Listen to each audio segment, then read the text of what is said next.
They towed a disabled woman's van for not joining their HOA. But what they didn't know, she wasn't just going to fight back. She was going to bring them down. Asterisk. A furious HOA president slamming a notice on a door, a police K-9 barking at a locked cabinet, stacks of stolen cash spilling onto a desk. Fraud, extortion, corruption. This wasn't just about illegal towing anymore. This was about justice. And when the K-9 unit arrived, the HOA's darkest secrets were finally exposed. A police officer snapping handcuffs onto the HOA president's wrists as she screams in protest. How did a simple parking dispute destroy an entire HOA? Stay tuned, because this is the HOA's biggest mistake. The house had been a dream come true. 3 bedrooms, a quiet cul-de-sac, and a backyard just big enough for weekend barbecues. For James and his wife Laura, life in Maplewood Estates was supposed to be peaceful. No nosy neighbors, no arbitrary rules, just a simple, quiet existence.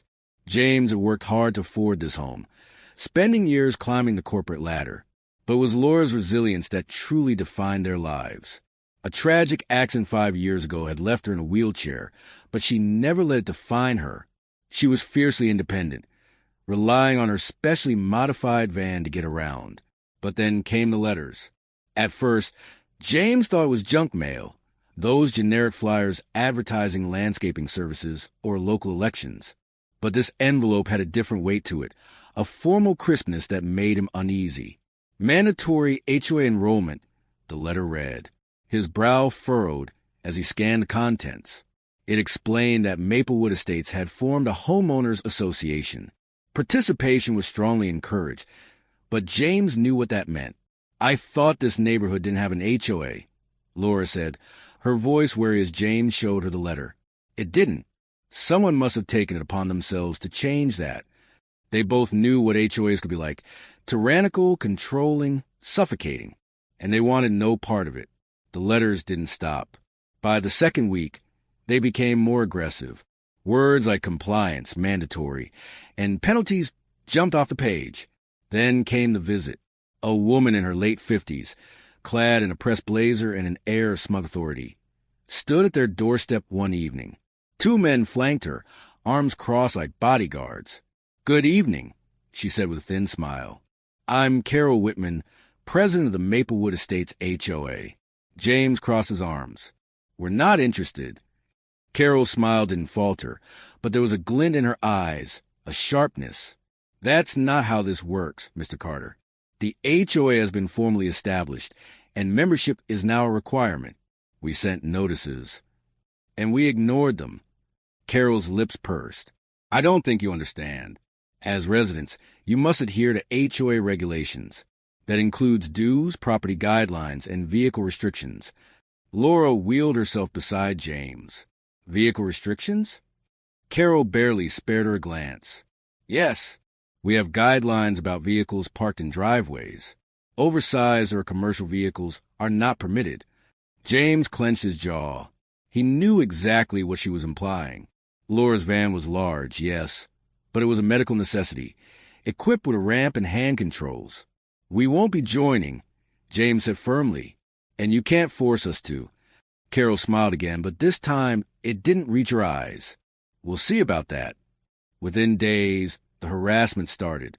First, it was the citations, bright yellow slips stuck to their door, their mailbox, even the windshield of Laura's van.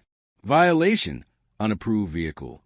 Violation, failure to maintain lawn standards. James knew their grass was trimmed and the van was legally parked. But the HOA didn't care about facts, only control. Then came the neighbors. One's friendly waves turned to suspicious glances. Conversations cut short when James or Laura passed by. It was subtle but suffocating. The HOA had turned the community against them. And then one night, James heard it, the unmistakable sound of someone messing with Laura's van. He bolted outside, his heart pounding, but whoever had been there was gone. The only sign of their presence was a fresh violation, notice tucked under the wiper. Laura was furious. "This is harassment. We need to fight back."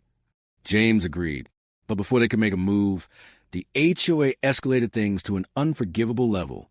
It was a Saturday morning when it happened. James was making coffee when Laura called from the living room. Her voice edged with confusion. "James, where's my van?" His stomach dropped. He rushed outside, eyes darting to the driveway. Empty. No. Panic surged through him as he scanned the street. "Maybe it got towed by mistake," he said, though he knew damn well it was a mistake. They called the tow company. Sure enough, the van had been removed at the HOA's request. "They can't do that." Laura fumed, gripping the armrest of her wheelchair. James's hands curled into fists. "Oh, they think they can." They stormed to the HOA office, where Carol Whitman sat behind a sleek desk, sipping coffee like she hadn't just upended their lives. "You had no right." James seethed. Carol didn't even blink. "Your vehicle was in violation. Since you refused to join the HOA, we are within our rights to enforce the rules." Laura's face was red with fury. "That van is my lifeline. I need it to work, to live." Carol cut her off with a dismissive wave. "Then perhaps you should reconsider your stance on HOA membership." James had never wanted to hit someone more in his life. They weren't going to take this lying down. Laura, despite her fury, was calculating. If they want to fight, let's give them one.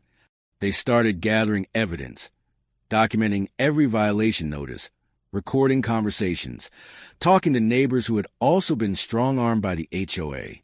Then Laura made a call. James didn't ask who she was talking to, but the words unauthorized towing and ADA violation caught his attention. That night, an unexpected visitor arrived, Officer Daniels from the local sheriff's department. He listened intently as James and Laura laid out everything. His face darkened. "Sounds like this HOA is overstepping their authority. Can you do something?" Laura asked. Daniels nodded. "I can start by looking into the legality of the tow. If they acted outside their authority, there will be consequences." But Laura wasn't done. She had another card to play, one that would send the HOA into a spiral of panic. Because Laura wasn't just any woman in a wheelchair. She had once worked closely with law enforcement, and she still had friends in very high places, friends who owed her favors. And the HOA had no idea what was coming. James watched as Officer Daniels jotted down notes, his expression unreadable. Laura's fingers drummed against her wheelchair's armrest. "So what happens now?" Daniels exhaled sharply. "First, I'll check if the towing company had proper authorization. If they didn't, they'll have to return your vehicle immediately. If the HOA acted outside legal boundaries, there could be charges." James leaned forward. "And if they did have authorization?" A smirk tugged at Daniel's lips. "Then we look at how they got it, because something tells me this HOA isn't playing by the book." Laura nodded. "They're not, and I have a feeling they've been pulling this stunt on other homeowners too." Daniel stood. "Let me handle the towing company. In the meantime, keep documenting everything." James and Laura didn't waste time. They returned home, but not before stopping at a local print shop to make copies of every violation notice, every letter, and every picture they had taken of their properly parked van before it was towed. James felt a fire building inside him. The HOA had messed with the wrong people. That afternoon, Laura made another phone call, this time to an old friend in the state's housing authority. "We're going to hit them from every angle," she told James. But neither of them expected what would happen next. The following morning, James answered a knock at the door, expecting Officer Daniels. Instead, it was Carol Whitman, standing there with her ever-present smug smile. "Mr. Carter," she said smoothly, "I understand you had some concerns about your vehicle." James crossed his arms. "You mean the one you stole?" Carol laughed, a patronizing little sound that made his blood boil. "Stole is a bit dramatic. The HOA is well within its rights to enforce neighborhood guidelines." Laura wheeled herself forward. "Even on residents who aren't part of the HOA?" Carol's smile wavered. "Well, let's not get technical." "Oh, let's," Laura shot back. "Because I've already spoken with an attorney and law enforcement. You committed an ADA violation by removing my only means of transportation." Carol hesitated, just for a second. "That's a shame," she said finally, "because if you were members of the HOA, this could all be resolved easily." James clenched his fists. That's extortion. Carol feigned innocence. It's policy. Sign the HOA agreement, and all of this goes away. James took a step closer. You think we're just going to roll over? Carol's expression turned icy. I think you should consider what's best for your wife. You're making things harder than they need to be. That was it. The line had been crossed. James slammed the door in her face. Laura looked up at him. They want a war? Let's give them one. James and Laura weren't the only ones fed up with the HOA's antics. That afternoon, they began knocking on doors, talking to neighbors. They started with the families who had been distant lately, the ones who had once been friendly but now seemed wary. The first few doors were hesitant, but by the time they reached the fifth house, something changed. An older man, Mr. Dawson, sighed and gestured them inside. I was wondering when someone would push back against those vultures. He led them to his kitchen, poured them coffee, and then pulled out a stack of papers from a drawer. They fined me for having my trash bins out an hour too early. Then they said my house color wasn't approved, even though it's the same color it was when I bought it 15 years ago. Laura flipped through the papers. And you've been paying these fines? Dawson nodded. They threatened to put a lien on my home if I didn't. James' jaw tightened. That's illegal. Dawson leaned forward. And I'm not the only one. You should talk to the Martinez family. Their car got towed just like yours. James exchanged a glance with Laura. The HOA wasn't just harassing them. They were running a racket. James and Laura spent the next day gathering testimonies. Neighbors who'd been too afraid to speak started sharing their horror stories. One woman had been fined for improper landscaping because she had planted flowers that weren't HOA approved. Another family had been threatened with eviction because they refused to repaint their house in an officially sanctioned color scheme. Every story painted the same picture: an HOA drunk on power, using fines and penalties to extort residents. Laura made another call, this time to a reporter she knew from her days working in government administration. I've got a story for you, she said. By the end of the day, they had enough dirt to bury Carol Whitman and her cronies. But James wasn't satisfied with just exposing them. He wanted them gone. That's when Laura's phone rang. It was Officer Daniels. You were right, he said. The tow was unauthorized. The company admitted they took orders directly from the HOA without checking legal ownership. James grinned. So what does that mean? Daniel's voice was full of satisfaction.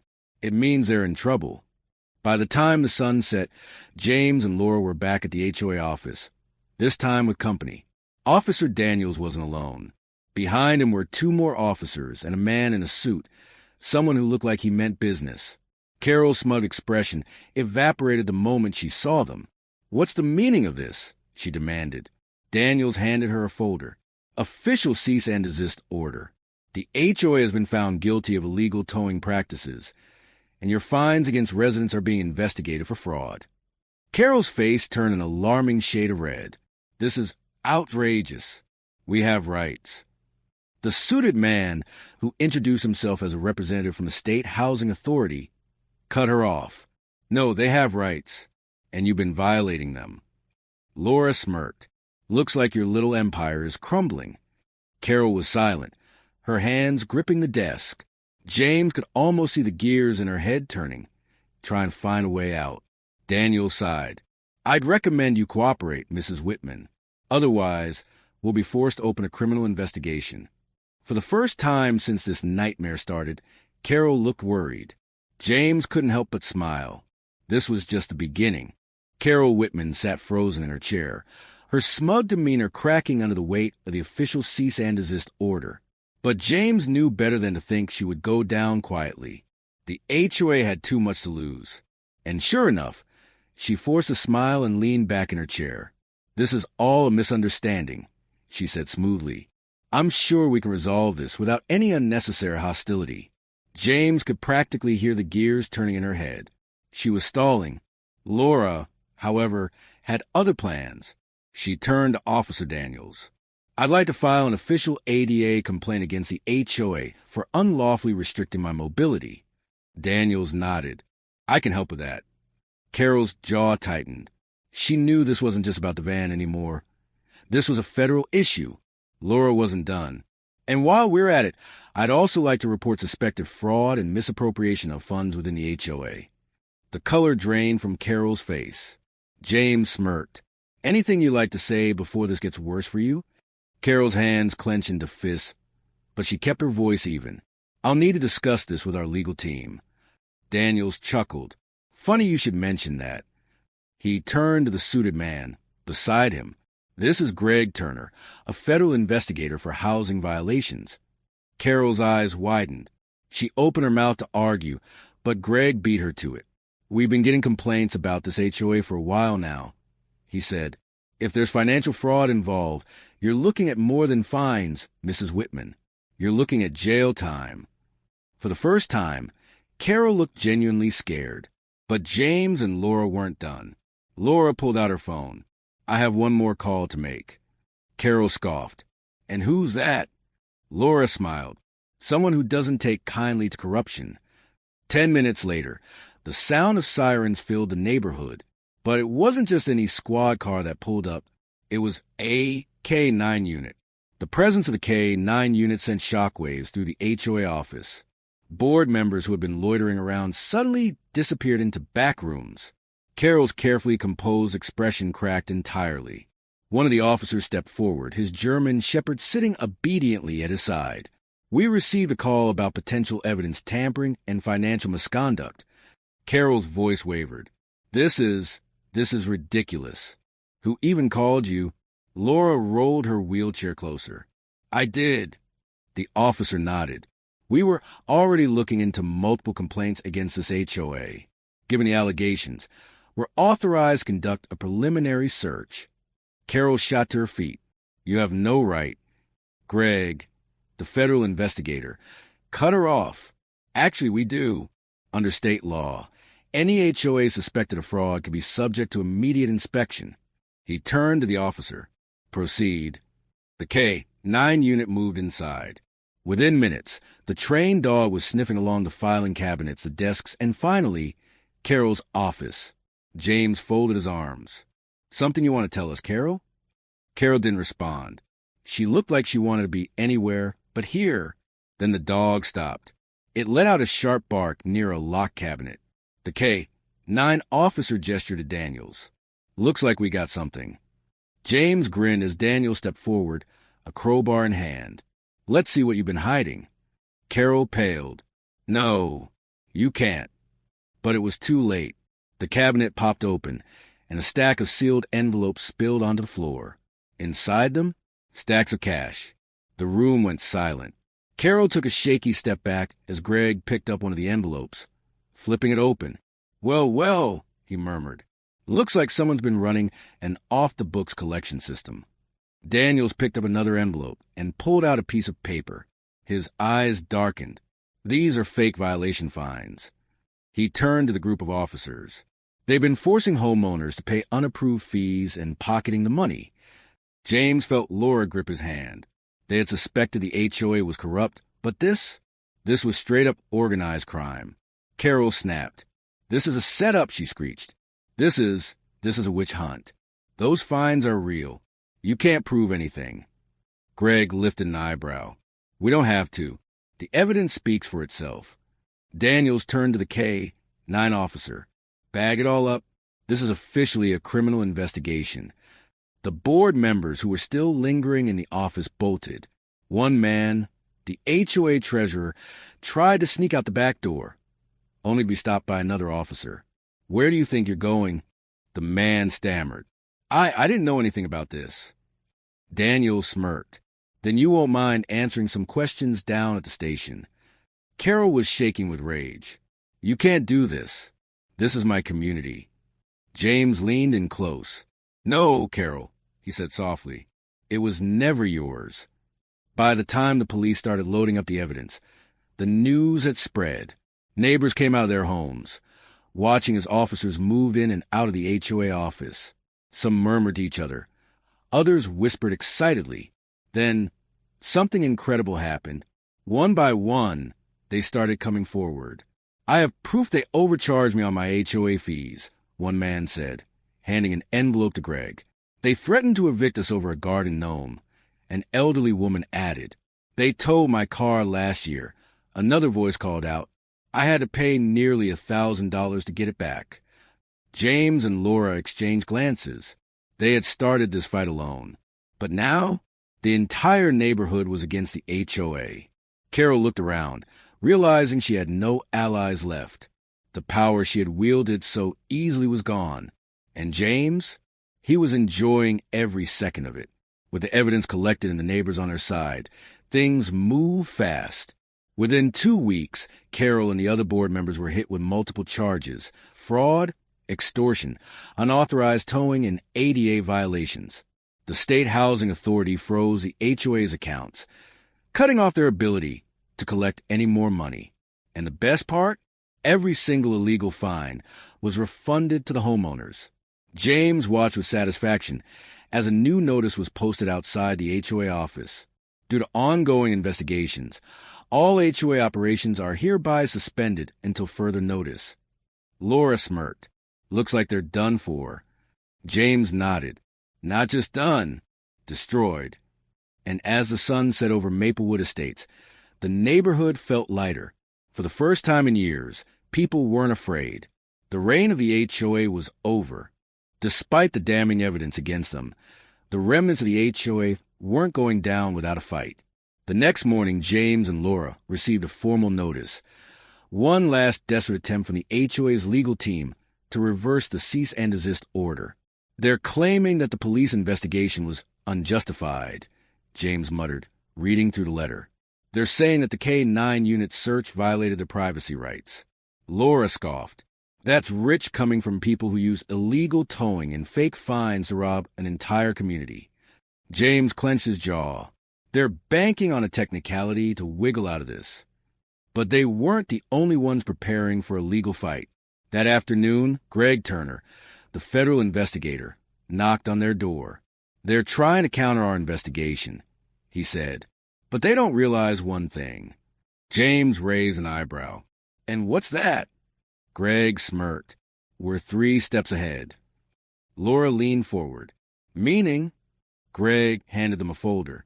Inside were financial records, proof that the HOA board members had been funneling money into personal accounts. We found transactions that tie Carol and her board members to shell accounts. This isn't just about fraud, it's embezzlement. James whistled. That's a felony. Greg nodded. And now, we have enough to bring them all down. The HOA had made one final play, and they had already lost. A week later, the court battle kicked off. Carol Whitman and the remaining board members pleaded not guilty, hiring high-powered attorneys in a last-ditch effort to escape the fallout. But James and Laura weren't the only ones fighting back. Neighbors packed the courtroom, ready to testify about the years of intimidation, extortion, and corruption. The prosecution's evidence was overwhelming. Fake fines issued to homeowners, emails between board members discussing ways to squeeze more money out of residents, bank records proving embezzlement.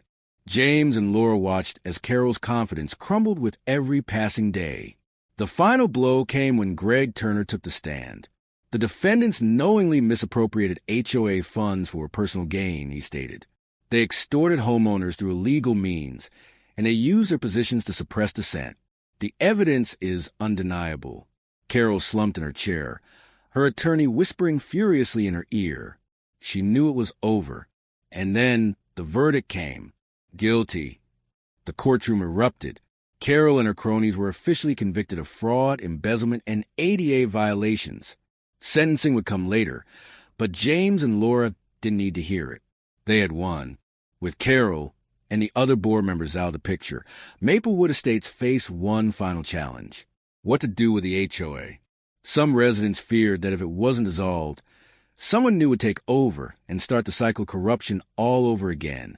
James and Laura didn't let that happen. They rallied the neighborhood, calling for a vote to permanently dismantle the HOA. The results? A landslide victory. The HOA was abolished, its remaining funds distributed back to homeowners who had been scammed. James and Laura stood outside the now-empty HOA office, watching as the last of the signs were taken down. Feels surreal, James murmured. Laura smiled. Feels right. For the first time in years, they were free. With the HOA gone, something unexpected happened. The neighborhood thrived. People who had once been at odds over petty HOA rules started talking again. Residents worked together to maintain the community without being forced to follow absurd regulations. The tension that had ruled the streets for years? Gone. James and Laura even organized a block party, something the HOA would have never allowed. That evening, as they watched kids play in the streets and families share drinks and laughter, James turned to Laura. "We did it," he said. Laura squeezed his hand. "We didn't just beat them. We took back our home." And that was worth more than any court ruling.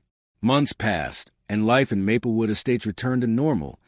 Better than normal, actually. But there was one last twist of the story. One day, James and Laura received a newspaper in the mail. The headline? Disgraced HOA president sentenced to 10 years for fraud. Carol Whitman had been sentenced to a decade in prison for her crimes. James smirked as he read the article.